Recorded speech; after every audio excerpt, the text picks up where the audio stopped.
Bonjour, en direct de Boston à l'Académie américaine de neurologie, Pierre Claveloux, je suis neurologue à Clermont-Ferrand. Alors l'Académie américaine de neurologie a été précurseur dans le domaine des complications neurologiques liées à la traumatologie, en particulier au traumatisme chronique, notamment dans le monde du sport.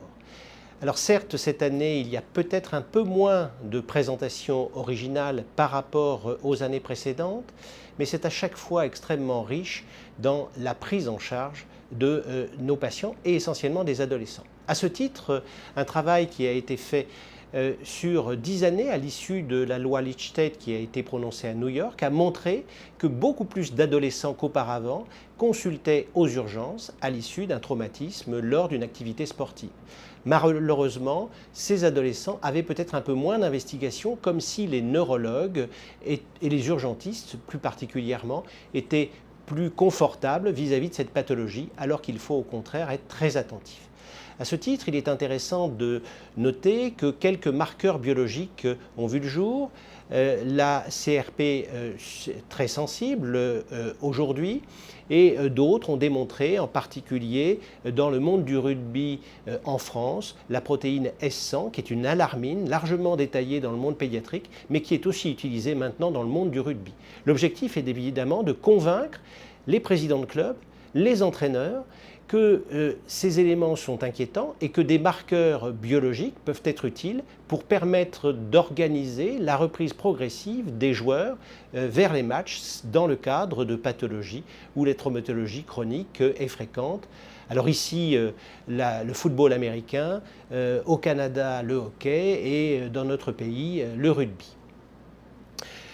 Le problème de cette pathologie est celui de l'apparition d'une encéphalopathie chronique et, comme toujours, de savoir s'il existe des facteurs favorisants. On se rappelle les travaux autour de la maladie de Parkinson et la présence de gènes codant pour l'alpha-synucléine, donc un facteur prédisposant, observé chez beaucoup de patients qui présentaient ce tableau d'encéphalopathie chronique post-traumatique.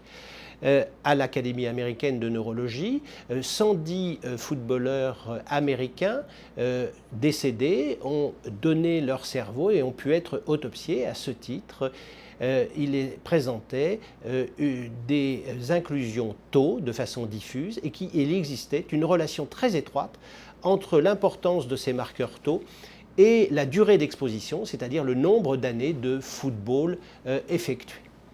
Alors, que faire ?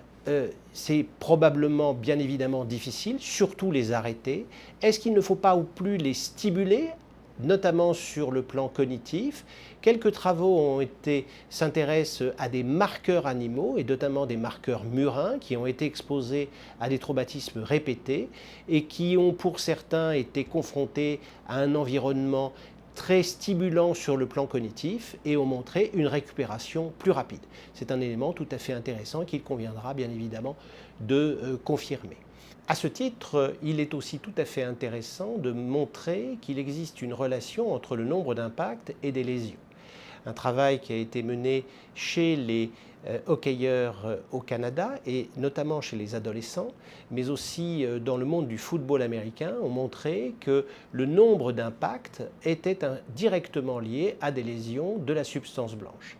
Alors cet élément est intéressant à plus d'un titre. D'abord, il ne faut pas croire que le casque est un facteur protecteur de ce type d'encéphalopathie. Et dans le monde du rugby, on sait que le casque n'a pour seul objet que de protéger les oreilles, alors qu'il peut agir, ce casque, comme une caisse de résonance aggravant les conséquences d'un traumatisme, et que deuxièmement, il existe une relation entre le nombre d'impacts, mais aussi la cinétique avec laquelle cet impact arrive, et on sait que le jeu est de plus en plus rapide, et c'est bien évidemment un élément important à prendre en considération, peut-être pour moduler la présence de ces joueurs tout au long de la saison en fonction de ces nombre d'impacts mesurés sur les casques dans les deux sports rois, football et hockey, de ce côté de l'Atlantique.